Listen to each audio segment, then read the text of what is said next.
It's the Selling for Life podcast. If you're buying, we're selling. Here's your three-headed monsters, Steve, Big Al, and Kevin.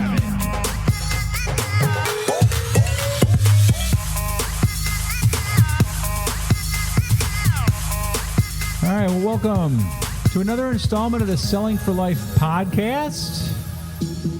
Sponsored by Equip Parts, our world of parts with personal touch. This podcast is about more than just selling stuff. We think if you stick around, you'll get a lot out of it. And if you're buying, we're selling. And this is episode 58. I'm Steve, and I'm joined by the man, the myth, the legend.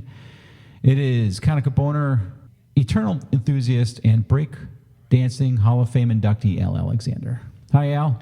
How you doing, homie? Fine. We're missing our third head, Kevin. He's not in. He's in a sales meeting. So we're going to miss his presence greatly. You sound really down. I'll try to bring the funny like he does, though. Okay, there you go. Yeah, you just, you got to give me like at least a minute to come up with stuff. Okay. Because I'm not as witty and quick-witted as he is. He really is. Yeah. No doubt about it. This show is definitely going to suffer without him, but the show must go on. So let me ask you, Al, do you know what time it is? News headlines. It was loud. Nice. What do you have for us, Al? I wanted to talk about vaping. Vaping, okay. A lot of people, I guess, well, a lot meaning like 400 and something people, have died from vaping across the country. Really? They're freaking out so much that, and they describe like teenagers have 70-year-old lungs because of it. And Really? oh yeah, it's crazy, right? Oh, that's like bad. They're thinking about banning it nationwide. Okay. It's crazy. I don't know. Yes. What do you think about that though? I think people can do whatever they want. They want to kill themselves, let them kill themselves. Exactly. Mm-hmm. I think of the same way. Yep. Keep in mind, listen, it's replacing cigarette smoking. Oh, gosh. Which is like the bane of our existence for years. So it might be worse than cigarette smoking for the smoker, but as far as I'm concerned, I'll take a whiff of vape any day because it smells nice. You take a whiff of cigarettes, oh my gosh, I can't stand it. I'm actually allergic to it. It gives me a headache. It really closes off my airways. I kind of feel like an asthma attack. I grew up in a household with 3 smokers. Me too. It was horrible. It was like I didn't even realize how horrible it was until I got older to realize how nasty cigarettes are. Yeah, that's crazy. But keep in mind, like I also have been 30-something years out of my house that had smoke. Mm-hmm. And I have no lung problems, no asthmatic problems, no respiratory problems. I was constantly in the hospital. Smoke, actual real smoke, I think is much more damaging, right? So they're talking about 450 deaths, right? Mm-hmm. I don't know the situations, scenarios, other than I'm assuming they are maybe overusing it, right? Right. Because it's not a very invasive probably thing, and I just think too, the other end, and this is something that's probably out of left field for you, I totally think this media blast of all this warning stuff actually comes from the cigarette companies. Ooh, conspiracy. I know, I bring up make people want to do it more because people are fighting against it. No, they're trying. Well, yeah, I mean, or no, the cigarette companies don't own the vaping companies, do they? Oh, I see what you're saying. Their market share is being attacked. That's a great point. Yes. You see what I mean? Yes. That does make a lot of sense. Very good. Conspiracy. Yeah. Okay. Makes sense. Anyways, but what do you think? Do you think I'm onto something? You are. So here's mine. The findings of a new survey may be great news for pets and bad for kids. According to results of this particular survey, many pet owners prefer their pets over their own children. What did you do? Wait, can you say it one more time without reading it from the screen? Because I can't follow you. According to results of this survey, a lot of pet owners prefer their pets over their own children. You're saying a survey went out. Yes. And it came back that pets are favored? Not a majority, but about a third of those surveyed said they prefer their pets over their own kids. Man. The survey also indicates that a lot of pet owners consider their pets part of the family, which is not surprising. In fact, a majority. But I think it's kind of sad. You got pet owners that would prefer their, of course, so kids can be kind of annoying sometimes, and the pets generally are well behaved for the most part. But to hear that a lot of people out there say they prefer their pets, dogs and cats, over their own kids, that's kind of sad. That is sad. Yeah. I tell you what, though, it's their own fault. They raised their children. Right. That's right. They just train pets better. Yes. So 78% of pet owners consider their animal to be part of the family. 68% of them consider the pets to actually be people, not just pets, but on equal plane as a human being.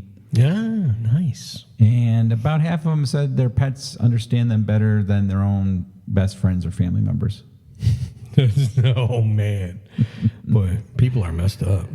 Hopefully they'll do a follow-up survey and figure out, maybe that they were wrong. That'd be nice to hear, No, that's not true. It's not going to happen. It's only going to get worse. You never know. But speaking of follow-ups, that does bring us to the topic of the day. And the topic of the day is... Following up. Nice segue. I had to work that in there. I couldn't figure out how to do it. Well, you got a lot of leads. You got a lot of customers in your customer base, and you've got a lot of people that you speak to every day, each and every day, and you get kind of like, moving on something. You're getting close, and the only way to finally, hopefully, get a sale done or get a new client is to follow up with them. But how do you do it? Like, what do you do? How many different ways can you follow up with somebody? And that's what we're going to talk about today with Mr. Al Alexander. And Al, let's get this going. Why bother following up? What? Why bother following? You can just call somebody if they say, yes, I want your service or product. Cool. If they say they don't want it, cool. They just move on to the next person, right? You ever been on a boat? Yes. Okay. Would you like to have a motor on the boat, a row, or a sail? Which one would you prefer? Oh, I would prefer a motor, I think. Okay. What about in comparison to no directional, kind of a compass or anything like that at all? Or, yeah, I'd like to have that on the boat too, sure. Okay. What if you had none of those things on the boat? Oh boy, you'd be in trouble. So not engaging in follow-ups. It's kind of like being on a boat. Okay. With no row, no sail, no motor, no compass. Okay. That's the way I think about it. All right. Do you get what I'm saying? Yeah, keep on, brother. Come on. I mean, you're floating, okay? You're not drowning yet. But holy crap, you ain't going nowhere. Okay. Anywhere you want to go. All right. You're going by the tide, you're going by the waves, you're going by the wind. I mean, there's nothing that you have to control, that boat. Okay. And that's the thing about follow-ups. Follow-ups is not necessarily it's not a scary thing. Right. But man, people are fearful of it. Oh, I see.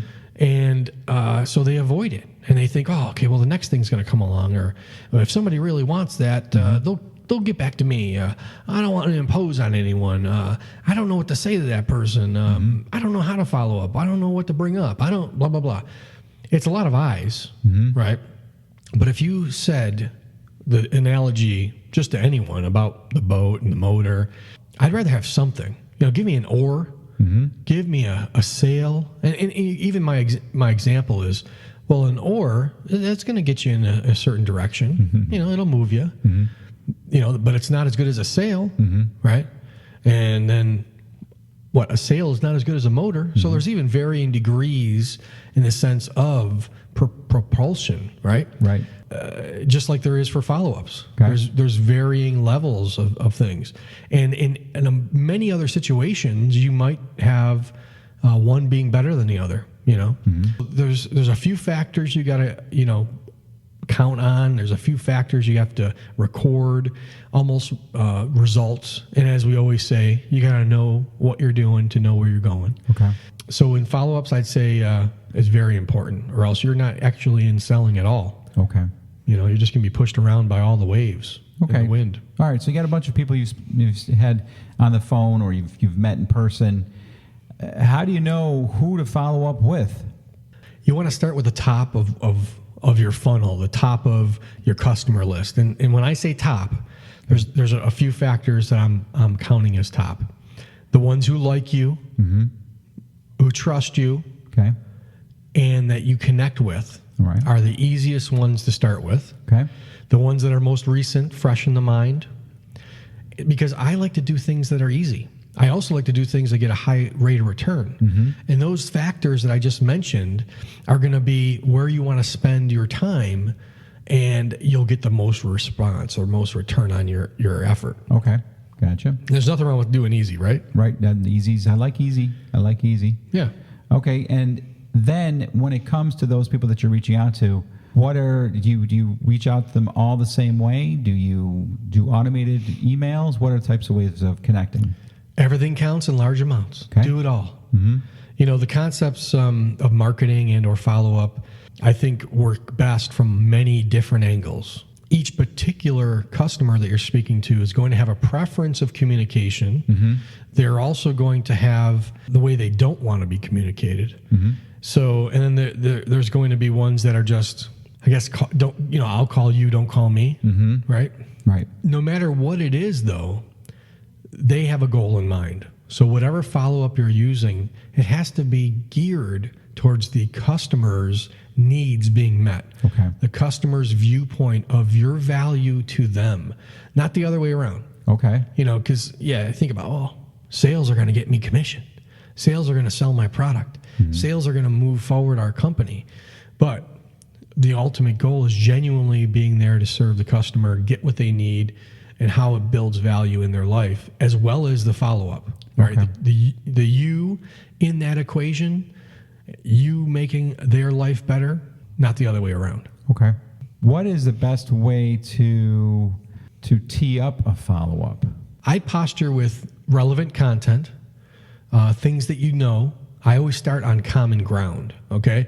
Whether it's via text, whether it's via email, automated, or, the manual way of emailing, or even a phone call. You just basically start on what is common, right? Now, if it's something like, again, the top of the funnel, it's going to be things that are working estimates, something that's continuing from maybe last week, a month. You just start with what you know, and you try to build upon it. So if I know that they were looking for something and it wasn't completed, my goal is to make sure that, we can pick up where we left off, or evaluating whether they've already were served and helped through that need, maybe by somebody else, or maybe that need went away and they don't have that need anymore. But it's all starting from that point. That's where you tee up from a common piece of information. Okay. It takes the fear out of things. Sure. And then while you're on the phone with them, I suspect that it's good to kind of gauge whether or not they're going to be someone to follow up with. And, of course, probably the best way to do that is to ask them if you can follow up with them, correct? Yeah, you always want to set up your next connection. So let's say your communication via email, chat, text, whatever it is, on the phone, face-to-face, didn't result in something of either finalized quotes, finalized closing of a sale, whatever it is, didn't resolve a complete transaction. You're going to want, before you leave, because again, the need is still there, the want is still there, you want to almost agree of your next communication and how you're going to communicate. And you do that through questioning, how, again, you can serve them. So there's a decision that needs to be made on the table. You ask the customer, what's your next step in this? What do you have to do to move forward in this process so you can get what you want, what you need? Ask them and investigate. How do you fit into that? Well, you're asking them, do they need any more information? And when would be the best time to reconnect on that? That's it. And I usually do an either or question. So if I'm investigating about the next steps, the customer's next step, their buying signals, their buying strategies, and then I figure out that, well, hey, all right, great. Sounds like in the next couple of days you're going to be making a move on this. Should I call you on Thursday morning or Friday afternoon? What's best for you? I don't want to be, again, pushy in a sense of how I'm putting on them, but it's easy for them to decide the time if I give them a couple options. Plus, it might fit into my schedule. I'm not going to give them a time where I just, while I'm on a flight to Boston, so I can pick, and then I can follow through. When they pick that time, I can follow through. I can follow through with a reminder a couple hours before that I'm going to give them a call, make sure it's still a good time. I can, follow up with an email and then again, follow through with the time that we said communicate. There's a lot of touches that I can create out of an agreeable reconnection. And I can wow them in that situation, Yeah. I can show that I care about them. I care about their time. It's important that they're, I care about their money. I care about whatever, you're dealing with.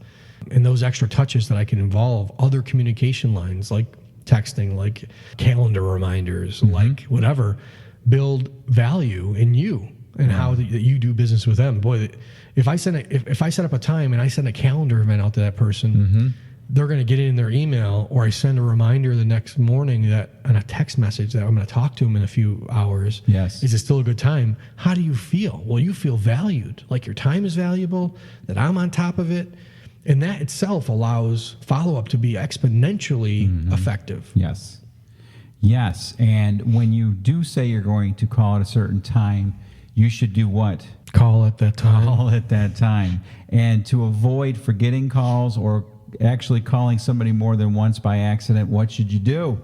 I don't know. Keep record. Oh, that's right. No, have some sort of record, some sort of notebook or something, so you're not missing calls or missing appointments, because it can happen. You can talk to somebody, oh yeah, I'll give you a call next Thursday at this time. And then you go to lunch and you completely forgot that you're going to call at that time. And then that person's waiting for that call. One of the services that we use for the podcast is Calendly. And no, we are not, it's not a sponsor of our show yet.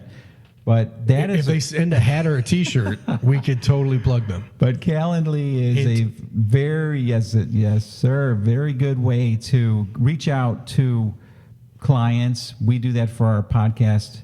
Just started doing that for our podcast guests, and it's great. They pick out the time that they want to talk. We get an email, and that lets you know that they've picked out this block of time for them. So what are some of the besides that? What are some of the follow-up faux pas when it comes to following up with people? Faux pas. Well, first, fear that you're bothering someone. Okay. Fear will create, I guess, it's having something unknown happen. But I realize, like, you're not talking about the concept of life and death in most situations, right? So I don't know why anybody would be that fearful. But rejection is very real, right?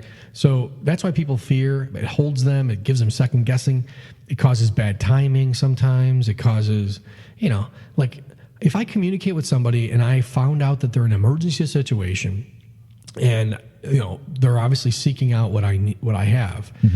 Why wouldn't I call them in a few hours? Sure. To get things wrapped up. Right. Some people say, "Well, no, it's like dating. Oh, you don't want to call 24 hours." There's no rules. I didn't do that though. I would never follow norm. If I met a woman that was like my dream woman, and we're clicking on all cylinders. Yeah. Heck yeah, I'm gonna call her later. I disagree with you on that one. I don't have to wait 3 days. That's like here. I'm going to play a clip from a movie. It's from Swingers, where they're talking about that exact thing. How soon should you call a girl? So how long do I wait to call? A day. Tomorrow. Tomorrow, then a day. Yeah. So 2 days. No, I used to wait 2 days to call anybody, but now it's like everyone in town waits 2 days. So I think 3 days is kind of money. What do you think? Yeah, well, but 2's enough not to look anxious. Yeah, 2's enough not to look anxious, but I think 3 days is kind of money. Yeah, but you because know what? Maybe I'll wait 3 weeks. T, would that be the money? You know what? Ha ha ha, Mike. Laugh all you want, but if you call too soon, you might scare off a nice baby who's ready to party. All right, that was from the movie Swingers. You ever see that movie? Absolutely. Yeah, that's hilarious. Oh, it's so funny. I can't believe. But no, you get what I'm saying. You have to tailor your communication with people and get agreement. You want to not overstep. So even in your first, second, third communication, you can talk about the next one. So you won't have many faux pas if you're in personal agreement with somebody. Right. And it'll eliminate your worry of being too pushy. It'll eliminate you being annoying. You don't need to be that way. Yeah. If you're just good, professional, and caring, it'll come across that you have that. Right. And another faux pas, only using automation. If I see that a company only uses automation, I immediately think, well, these aren't personable people. They don't like to connect. Maybe they're not as genuine. Right. They might have the most elaborate, automated type of things. But I'm like, man, maybe they have fear of really personally reaching out to somebody. But I agree that automation is necessary in a lot of ways and has its results that come out of it that are pretty good. Open rates, things like that. You can really figure out your results that way. But boy, it's just... Yeah, I think you have to do the other things. You got to personally reach out sometimes. I'm really a proponent of all of it. Do it all. You know? Right. And one thing I was going to say about the actual talking to people and, gauging when to call back and setting things up. But you got to listen to your client. You have to listen to your clients, your prospects, because some of them might say, yeah, I'm going in for, a procedure next week. I'm going to be out all week, Don't right after that say, so can I call you next week? Exactly. But you listen to what they're saying. Yeah. You listen to what they're saying.